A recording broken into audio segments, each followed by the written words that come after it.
God, all things are possible. This article was inspired by this photo, which was taken in my apartment.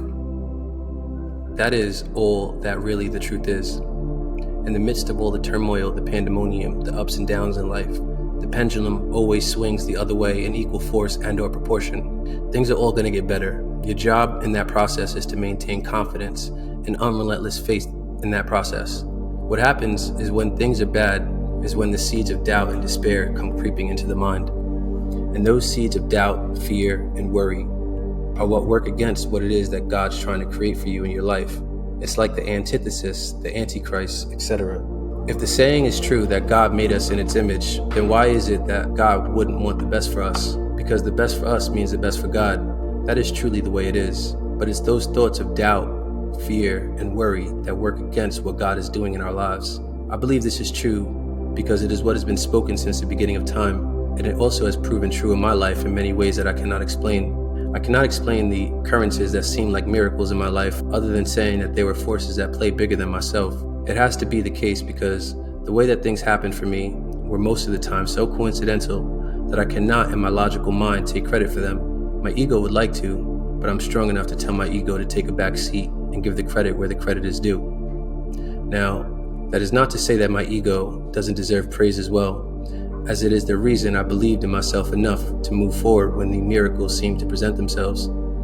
If it wasn't for my strong ego, I do not believe that I would have had the courage to move so courageously into some of the things that I moved so courageously into, such as taking on a $2 million LED contract with one of the biggest commercial real estate developers in Long Island back in 2018, when I really didn't know if I had the wherewithal to handle such a project, or the time when I decided to say no to some potential investors who were trying to lowball me at the time when I needed capital to keep my business running.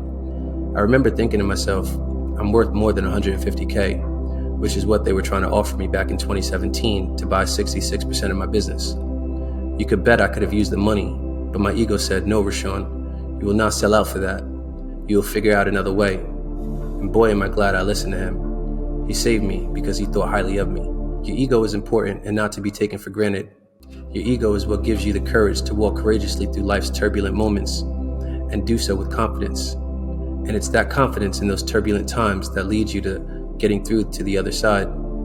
Because the unconfident person wouldn't have the confidence to walk into the turbulence, and therefore they wouldn't get the chance to see what's on the other side. With God, all things are possible, and with ego, all things are manageable.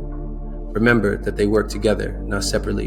You can't navigate this earthly realm without some form of ego. You will just get pushed around left and right, and you can't conquer this earthly realm without help from something above and beyond it, which is what we are referring to as God. Both work in your best interests. Until next time.